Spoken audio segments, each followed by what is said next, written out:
pandemi ini banyak hal baru yang kita hadapi. Ada perubahan bisnis, perubahan aktivitas harian kita, perubahan pola hidup.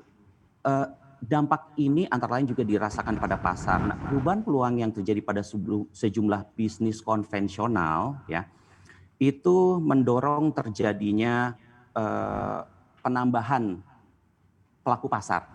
Itu terlihat pada bursa kami juga seperti itu. Jadi penambahan pelaku pasar ada dan mereka akan mencari setiap peluang yang ada. Nah, dalam hal pelaku investor menjadi market maker, menjadi penggerak pasar, itu bukannya nggak mungkin, apalagi kalau jumlahnya banyak, ya.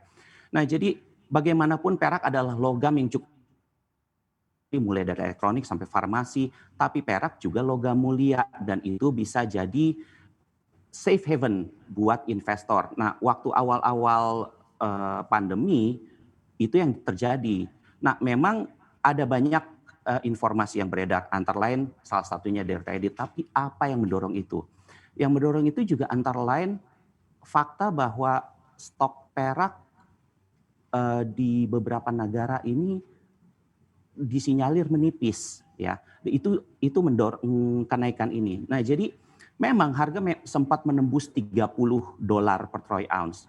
Sekarang lagi terkoreksi, ya. Nah, cuma untuk lanjutnya naik atau turun itu banyak faktor. Apakah kenaikan yang kemarin itu didorong murni dari supply dan demand yang faktual, atau apakah ini hanya didorong rumor aja, ya. Kalau misalnya emang karena supply dan demand, karena stok yang menipis ini, harga masih bisa terus naik. Tapi kalau misalnya tidak, hanya based on rumor, tidak didukung oleh fundamental yang kuat, maka begitu profit taking terjadi, harga bisa jatuh. Ya, ini mulai kita lihat seperti itu ya di harga logam mulia perak. Pak Isa, kalau Anda perhatikan faktor-faktor apa saja yang berpotensi mengerek harga perak selain tadi aksi sejumlah investor retail?